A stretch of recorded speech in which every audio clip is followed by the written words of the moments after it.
सुबह का समय था। गांव का वातावरण सूखा और गंभीर था। मुखिया एक पेड़ के नीचे उदास खड़ा था। तभी राजेश आता है और मुखिया से कहता है, अरे मुखिया जी, आप यहाँ इस तरह उदास खड़े हैं, क्या बात है? राजेश, तुम तो जानते हो कि हिम्मतपुर गांव पिछले 5 साल से बारिश के बिना तड़प रहा है। खेत सूख गए हैं और हमारी जमीनें बंजर हो चुकी हैं। हाँ, ये तो मैंने भी देखा है, लेकिन इसके लिए इतना परेशान क्यों? जमींदार इस हालात का फायदा उठा रहा है। वो गांव के लोगों को कर्ज देकर मदद का दिखावा करता है, लेकिन बाद में भारी ब्याज लगाकर उनकी जमीनें हड़प लेता है। अब तक कई किसानों की जमीन उसके नाम हो चुकी है। ये तो बहुत गलत हो रहा है, ये अन्याय है, हमें कुछ करना होगा। लेकिन क्या करें, गांव के लोग डरते हैं, जमींदार बहुत ताकतवर है। मुखिया जी, आप कल गांव के सभी लोगों को इकट्ठा कीजिए, मैं उनसे बात करूंगा। हमें मिलकर इसका हल निकालना होगा और जमींदार से भी बात करनी होगी। लेकिन राजेश, ये आसान नहीं होगा। आसान कुछ भी नहीं होता मुखिया जी, पर कोशिश करना हमारा फर्ज है। कल सुबह मिलते हैं। राजेश घर की ओर निकल जाता है। राजेश घर पहुंचता है। बिंदिया, मुझे तुमसे और तुम्हारे बच्चों से एक जरूरी बात करनी है। क्या हुआ राजेश? कमल और सुलेखा भी आ जाते हैं। आज मुखिया जी से मिला। गांव के हालात बहुत खराब हैं। 5 साल से बारिश नहीं हुई और जमींदार ने गांव वालों का जीना मुश्किल कर दिया है। वो कर्ज देकर उनकी जमीनें छीन रहा है। तो तुम क्या करने की सोच रहे हो? मैं गांव वालों को एकजुट करूंगा। हम जमींदार से बात करेंगे और उसे ये अन्याय रोकने के लिए कहेंगे। तुम जानते हो ना कि जमींदार कितना खतरनाक है। उससे दुश्मनी लेना सही नहीं है। पिताजी, माँ सही कह रहे हैं। जमींदार के आदमी बहुत ताकतवर हैं, वे कुछ भी कर सकते हैं। कमल, डरने से कुछ नहीं होता। अगर हमें लगता है कि हम सही हैं, तो हमें अपनी जिम्मेदारी निभानी चाहिए। आंखों के सामने अन्याय होते हुए चुप रहना सबसे बड़ा अपराध है। हमें हिम्मत करनी होगी, चाहे वह जमींदार जैसा क्रूर इंसान ही क्यों ना हो। पिताजी, लेकिन अगर गांव वाले डरकर आपका साथ न दे तो आप क्या करेंगे? तब भी मैं लड़ूंगा। याद रखना, अगर दिल में विश्वास और इरादे मजबूत हों, तो कोई भी ताकत हमें रोक नहीं सकती। बिंदिया चुप हो जाती है, लेकिन उसके चेहरे पर डर साफ झलक रहा था। कमल और सुलेखा अपने पिता के दृढ़ विश्वास को देख चुपचाप सोचने लगते हैं। कल गांव में एक नई शुरुआत होगी। अब और अन्याय सहना सही नहीं। राजेश गंभीरता से अपने कमरे में चला जाता है। गांव के सभी लोग एकत्रित थे। राजेश चौपाल के बीच खड़ा था और मुखिया बगल में खड़ा था। भाइयों और बहनों, मैं जानता हूँ कि आप सभी बहुत मुश्किल दौर से गुजर रहे हैं। बारिश नहीं हो रही है, खेत बंजर हैं, लेकिन इसका मतलब ये नहीं कि हम अपनी जमीनें जमींदार को दे दें। जमीन हमारी आत्मा है, हमारे पूर्वजों की विरासत। इसे बचाना हमारी जिम्मेदारी है। राजेश, जमींदार से लड़ना आसान नहीं है, वो बहुत ताकतवर है। ताकत केवल शरीर की नहीं होती दोस्तों, असली ताकत हमारे इरादों और हमारे विश्वास में होती है। अगर हम सब एकजुट हो जाएं, तो कोई भी हमें हराने की हिम्मत नहीं कर सकता। राजेश सही कह रहा है, हमें अपनी जमीन और अपने अधिकार बचाने के लिए खड़ा होना ही होगा। लेकिन अगर उसने हम पर हमला किया तो हम डटकर उसका सामना करेंगे। डर कर जीने से अच्छा है सम्मान के साथ मरना। पर विश्वास रखो, जब हम एक होंगे तो जीत हमारी होगी। गांव के लोग धीरे धीरे सहमत होते हैं। कुछ लोग राजेश के साहस से प्रेरित होकर उसका साथ देने की बात करते हैं। जमींदार का साथी अनुज तेजी से भागते हुए जमींदार के पास पहुंचता है। गांव में राजेश ने लोगों को आपके खिलाफ भड़काना शुरू कर दिया है। क्या कहा? वो मामूली शिक्षक, आखिर वो मेरा बिगाड़ क्या सकता है? आप उसे मामूली मत समझिए। राजेश और उसका परिवार गांव का सबसे पढ़ा लिखा परिवार है। वो सिर्फ किसान नहीं, बल्कि सरकारी विद्यालय का शिक्षक भी है। सरकारी स्कूल, वहाँ तो मुश्किल से 2-4 बच्चे जाते हैं। राजेश गांव के लोगों को एकजुट कर रहा है। अगर ऐसा हुआ तो ये आपके लिए खतरा बन सकता है। इसे हल्के में मत लीजिए। जमींदार थोड़ा गंभीर हो जाता है। वो सोच में पड़ जाता है। तुम्हें याद है अनुज, बरसों पहले राजेश के पिता ने मुझसे कर्ज लिया था। मैंने उनसे एक सादे कागज पर अंगूठा लगवाया था। हाँ साहब, लेकिन राजेश ने तो कर्ज चुका दिया था। हाँ, लेकिन उसे ये पता नहीं कि वो सादा कागज अभी भी मेरे पास है। उस कागज के सहारे मैं उसकी जमीन और घर अपने नाम कर सकता हूँ। सुबह के समय जमींदार अपने आदमियों के साथ वहाँ आ जाता है। राजेश, बाहर आओ, तुम्हारी किस्मत का फैसला आज होने वाला है। राजेश बाहर आता है। बिंदिया और बच्चे भी घबराकर बाहर आ जाते हैं। ये क्या तमाशा है? आप यहाँ क्यों आए हैं? ये देखो राजेश, तुम्हारे पिता ने इस कागज पर अंगूठा लगाया था। इस कागज के मुताबिक तुम्हारा घर और जमीन अब मेरे नाम है। ये झूठ है, मैंने अपने पिता का सारा कर्ज चुका दिया था। हो सकता है, लेकिन तुम्हारे पिता ने ये सादा कागज मुझ पर छोड़ दिया था। अब ये कागज कानूनन मेरी जीत का सबूत है।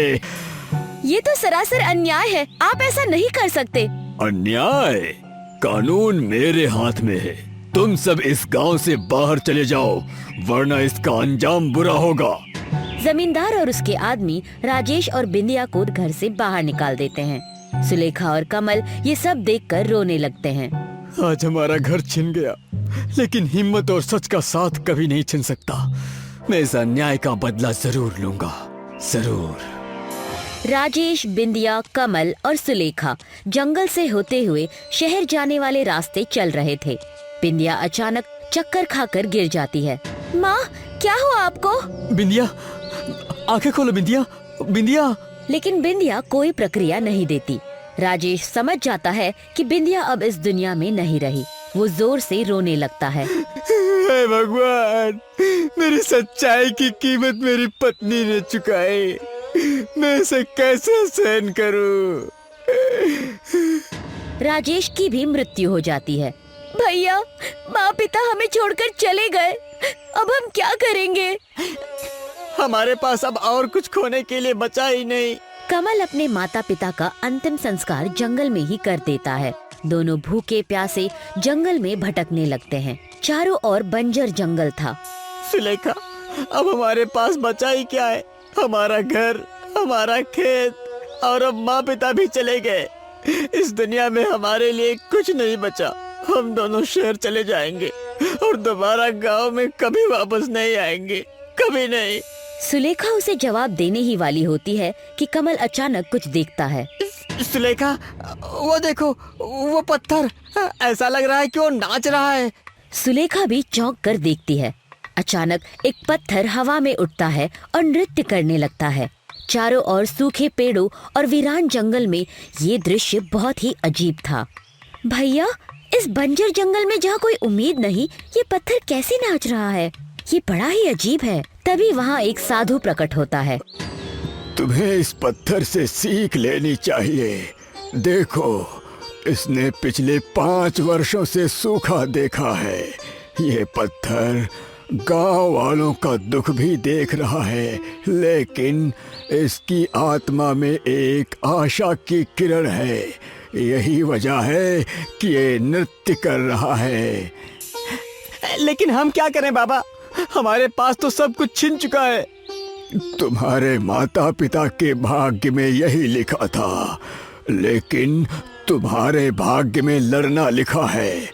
तुम्हारे पिता ने तुमसे बड़ी उम्मीदें की थीं। तुम्हें इस पत्थर से प्रेरणा लेनी चाहिए। अगर ये पत्थर होकर उम्मीद नहीं छोड़ता, तो तुम इंसान होकर कैसे हार मान सकते हो? कमल और सुलेखा साधु की बात सुनकर सोच में पड़ जाते हैं।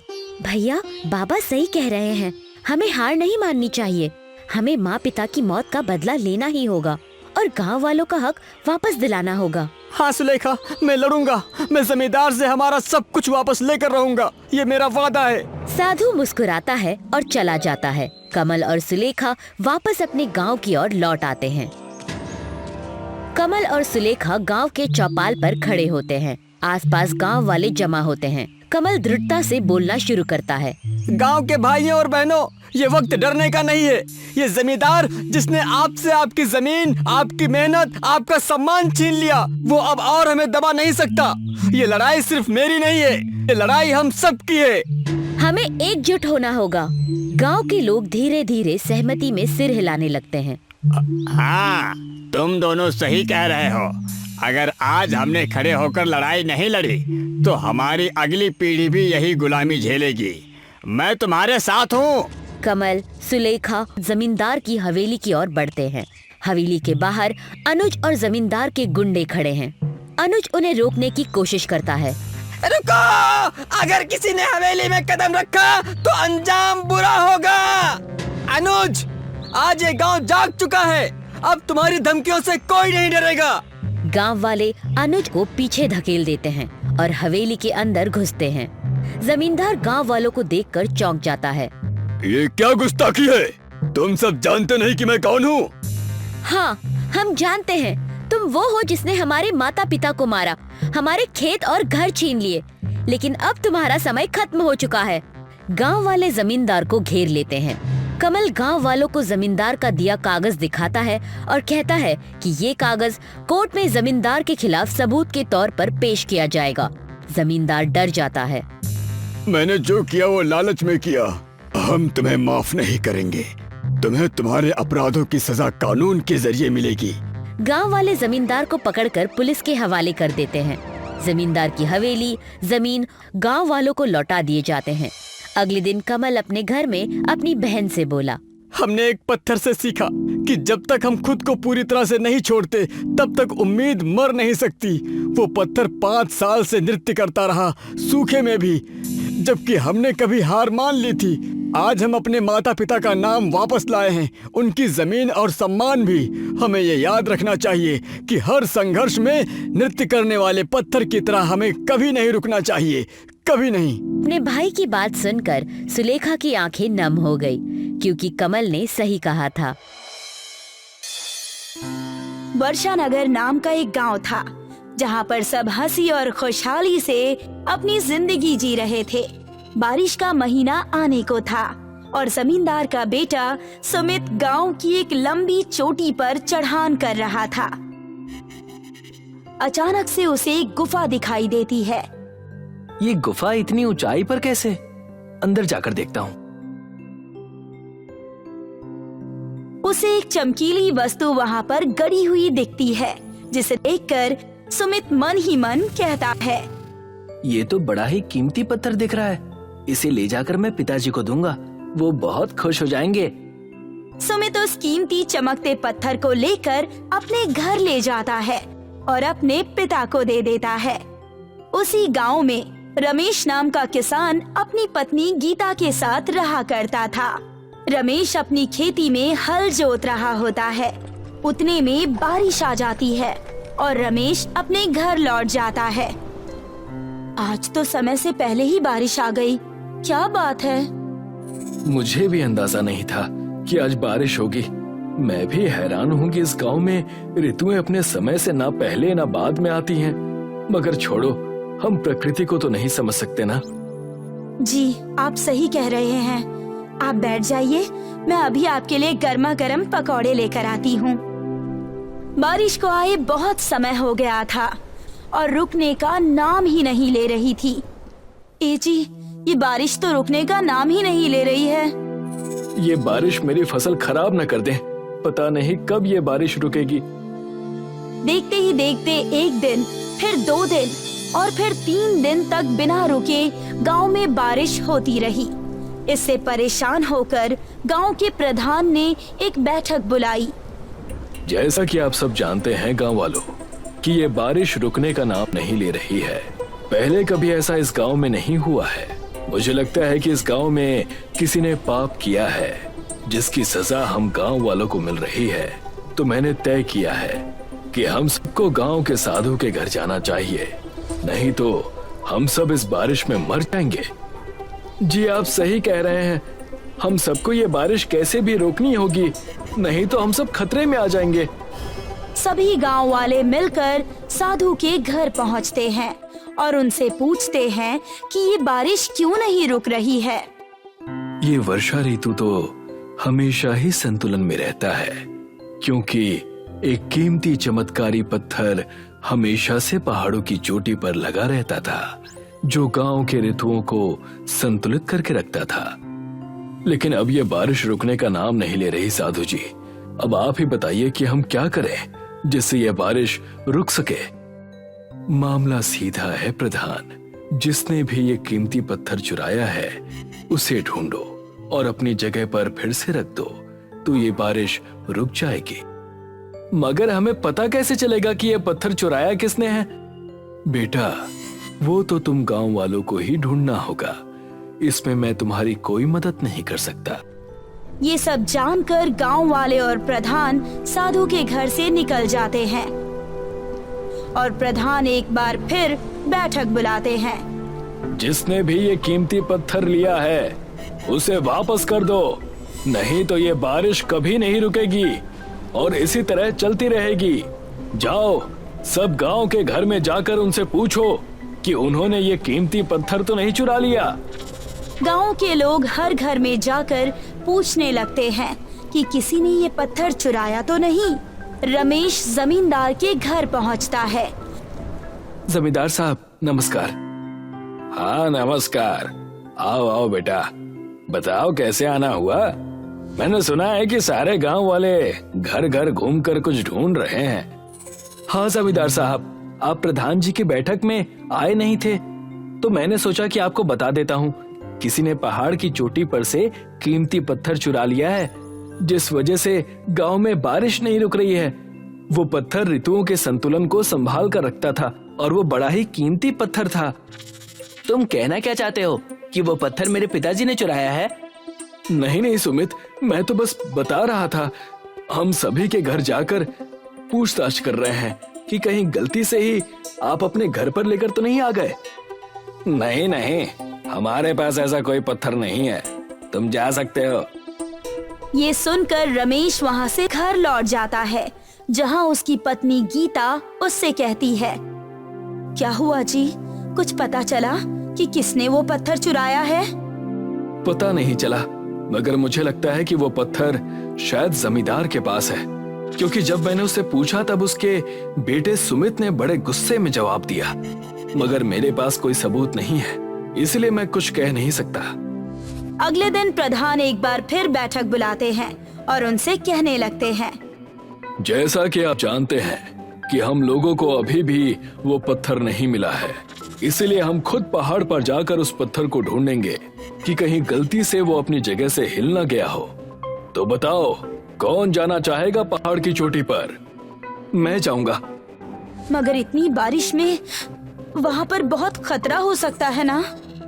हाँ रमेश, इस बात को समझो, वहाँ बहुत खतरा हो सकता है।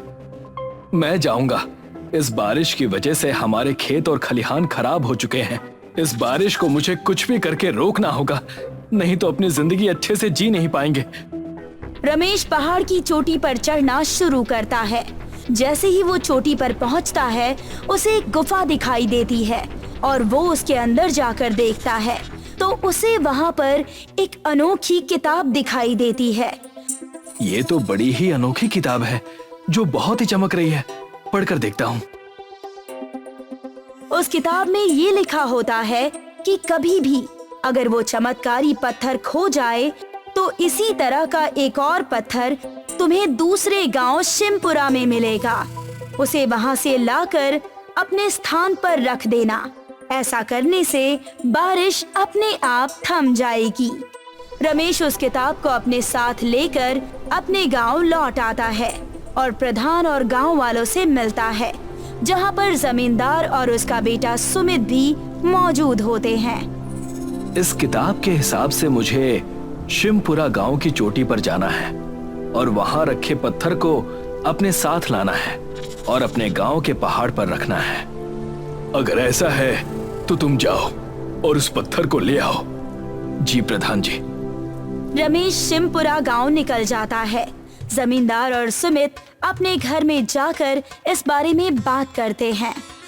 पिताजी, इससे पहले कि ये जाकर वहाँ से पत्थर निकाल ले, मैं जाकर वो पत्थर चुरा लेता हूँ। नहीं बेटा, उसे वो पत्थर इस गांव में लेकर आने दो। जब वो उस पत्थर को लेकर यहाँ आएगा तब हम उसके घर से वो पत्थर चुरा लेंगे। समझ गया पिताजी।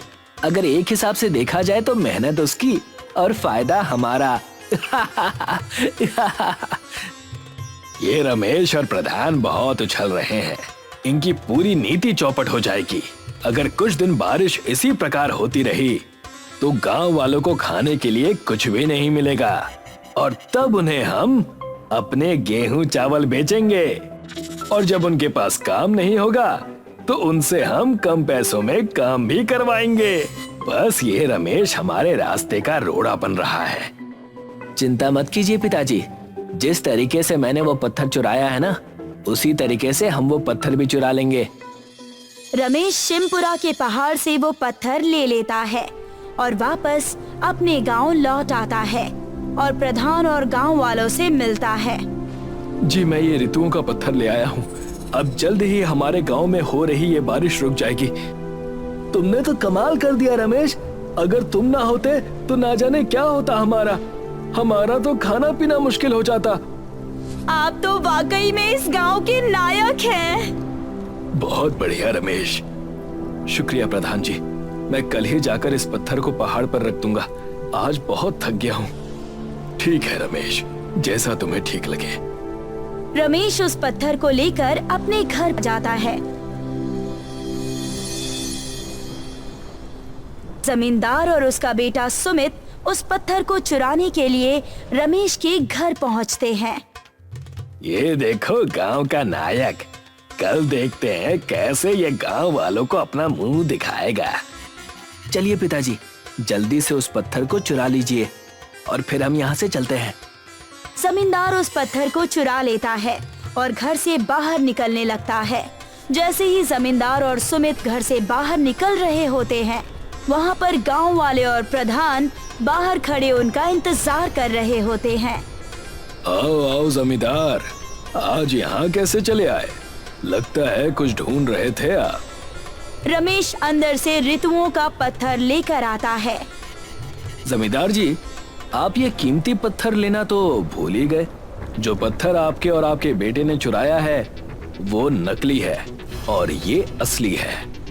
और हमें ये भी पता है कि इससे पहले जो कीमती पत्थर था वो भी आपने ही चुराया था। जब मेरे पति ने कहा कि वो पत्थर शायद आपने चुराया है तो मैं आपके घर में काम करने वाली मेघा से मिली। उसी ने मुझे बताया कि आपके पास कोई पत्थर है और आज आप दोनों बाप बेटे रात को कहीं जाने की तैयारी कर रहे हैं। जिससे मैं समझ गया कि तुम इस पत्थर को चुराने आने वाले हो, तो मैंने प्रधान और गांव के सभी लोगों को बता दिया था। मुझे माफ कर दो रमेश, हमसे बहुत बड़ी गलती हो गई। मैं ही था जिसने ये पत्थर चुराया था। हम लालच में इतने अंधे हो गए थे कि हमने गांव वालों का भी नहीं सोचा। गांव वाले जमींदार और सुमित को माफ कर देते हैं और रमेश जाकर पत्थर को अपनी जगह पर रख देता है और गांव की बारिश अपने आप थम जाती है और धीरे धीरे करके सभी खेत खलियान ठीक होने लगते हैं।